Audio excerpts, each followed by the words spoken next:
Sur la parcelle traitée, seuls 150 pieds sont morts l'année dernière contre 850 l'année précédente, grâce à la diffusion de ces sons baptisés protéodies. Un terme inventé par le chercheur Joel Sternheimer.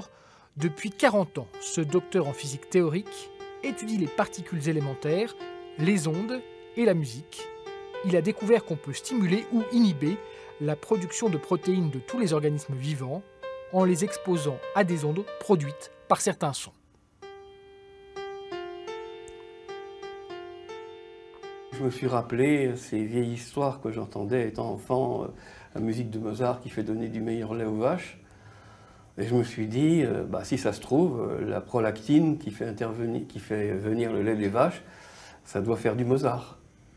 Alors je suis allé chercher la séquence de la prolactine et on a donc une suite de lettres qui expriment chacune un acide aminé. Ces lettres TPVC, P, NG, ce sont des lettres différentes, des acides aminés différents, mais il se trouve que leurs fréquences propres sont les mêmes parce qu'elles ont des masses qui sont pratiquement identiques et qui en fait, on est amené à conclure qu'elles se synchronisent.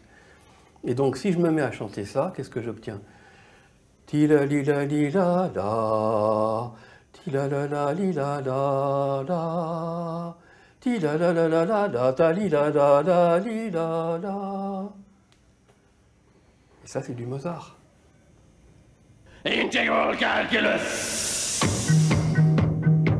Oui, dis-moi, connais-tu l'animal qui inventa le calcul intégral? Mettre la musique en équation pour en étudier les effets sur la matière, c'est un travail que Joel Sternheimer a entamé à l'université américaine de Princeton. En 1967, la télévision française s'intéressait déjà à lui, mais ce qui lui valait cette notoriété, c'est la carrière de chanteur qu'il menait à l'époque, sous le pseudonyme d'Évariste, en hommage au mathématicien Évariste Galois. Dernière heure, un nouveau venu dans la chanson. Il vient tout droit d'Amérique. Jacques Salbert l'a rencontré à l'université de Princeton. C'est Évariste.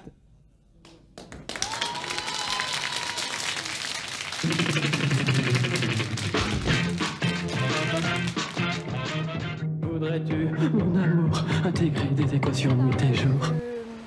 En courgette dans le sud-est. Même si les producteurs constatent des résultats concrets, la génomique n'est pas encore une discipline reconnue par des organismes tels que l'INRA ou le CNRS. Joel Sternheimer et ses collaborateurs travaillent en marge des grandes universités. L'un des rares scientifiques de renom à valider ces recherches est le biologiste Jean-Marie Pelt. Je pense que nous sommes sur une piste. Ça m'intéresse beaucoup pour cette raison-là. Cette piste, c'est de considérer, comme le veut la physique quantique, la matière comme étant corpusculaire et vibratoire. En France, le sujet des médecines parallèles est sensible. Le secteur médical est extrêmement réglementé. Mais Joel Sternheimer est là aussi persuadé de l'efficacité de sa méthode. Il l'a constaté pour la première fois il y a près de 30 ans, avec une amie à lui, dont le taux d'hémoglobine était anormalement bas. Et donc je lui ai proposé, est-ce que tu veux écouter ta molécule? Et elle a dit oui. Et donc je lui ai fait défiler la suite des notes. Et elle a dit, écoute, il se passe quelque chose, je sens quelque chose de très fort en moi, tu veux pas la repasser?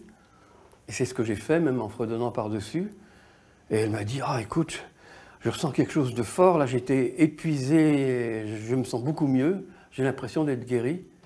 Et vous utilisez les protéodies vous-même pour vous soigner Évidemment, mais ça c'est un gros problème parce qu'on en bénéficie, les enfants aussi, et leurs camarades de classe, ils en parlent. Alors où est-ce que ça s'arrête? Ça devient nécessaire qu'il y ait une évaluation, et pas seulement par un petit groupe, parce que sinon ça va mener à une situation de confrontation qui serait dommageable avant tout dans ce type de choses, mais une évaluation qui puisse être observée largement. Les recherches sur les salades, la vigne ou les huîtres ne sont qu'une étape pour valider ces théories, mais le but ultime de la génomique est bien de soigner l'être humain, un horizon encore très lointain, mais c'est l'horizon.